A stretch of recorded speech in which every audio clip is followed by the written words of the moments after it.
একদিকে জাদুকরি পাথর, গুপ্তধন আর পৃথিবীর শেষ দিন ঘনিয়ে আসার এক আদিম উন্মাদনা।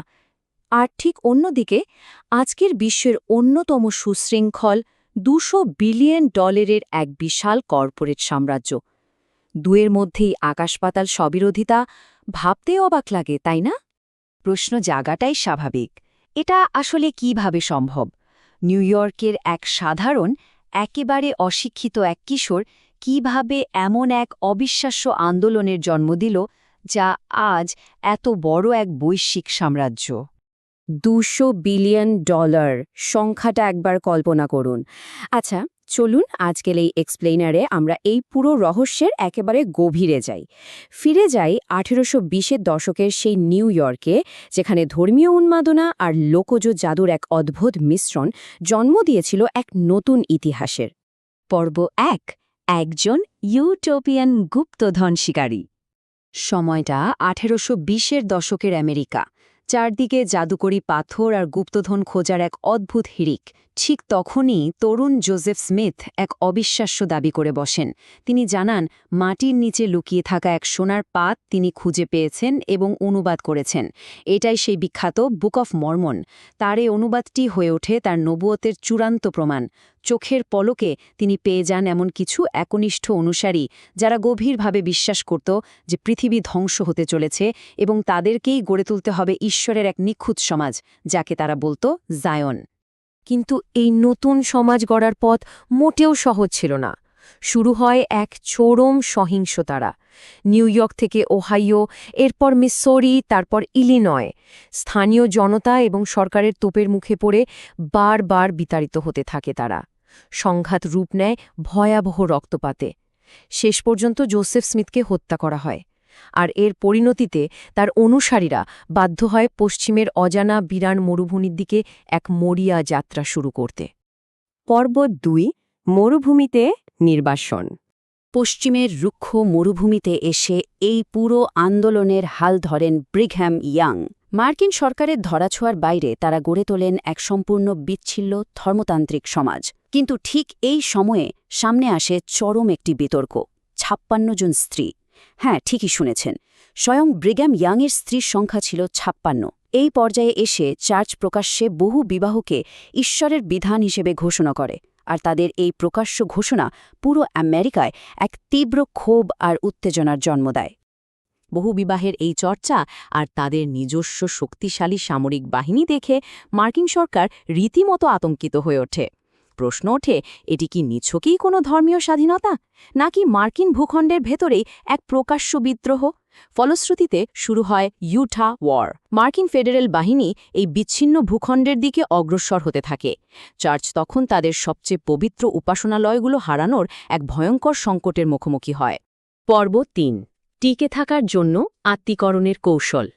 মার্কিন সরকারের সাথে লড়াই করে টিকে থাকা যে অসম্ভব, সেটা চার্চ খুব ভালোভাবেই বুঝতে পেরেছিল।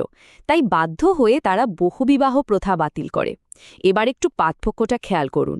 একদিকে 19 শতকের সেই দীর্ঘ দাড়িওয়ালা ধর্মতান্ত্রিক বিদ্রোহী রূপ, আর ঠিক অন্যদিকে পুরো বিপরীত 20 শতকের একেবারে পরিপাটি, দাড়ি কামানো, দেশপ্রেমে উদ্বুদ্ধ এক আদর্শ আমেরিকান পরিবারের প্রতিচ্ছবি।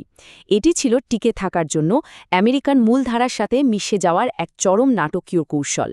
নিজেদের ওই বিদ্রোহী অতীত পুরোপুরি মুছে ফেলতে তারা এই অতি আমেরিকান রিব্র্যান্ডিংয়ের পথ বেছে নেয়। অ্যালকোহল আর কফি সম্পূর্ণ নিষিদ্ধ করা হয়। নিজেদের দেশপ্রেম প্রমাণ করতে বিপুল সংখ্যক তরুণ মার্কিন সামরিক বাহিনীতে যোগ দেয়। এমনকি টিভিতে আদর্শ পরিবারের চমৎকার সব বিজ্ঞাপনও প্রচার করা শুরু হয়।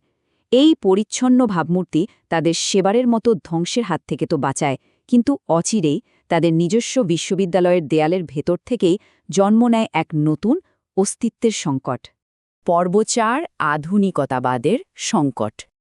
1930-এর দশকে চার্চের নিজস্ব বিশ্ববিদ্যালয়ে যখন আধুনিক বিজ্ঞান ও ইতিহাস চর্চা শুরু হলো, তখন তা এক চরম মনস্তাত্ত্বিক টানাপোড়েন তৈরি করে। আসল সংকটটা ছিল এই কিস্টোন বা মূল ভিত্তি নিয়ে, যাকে তারা বুক অফ মর্মন বলে।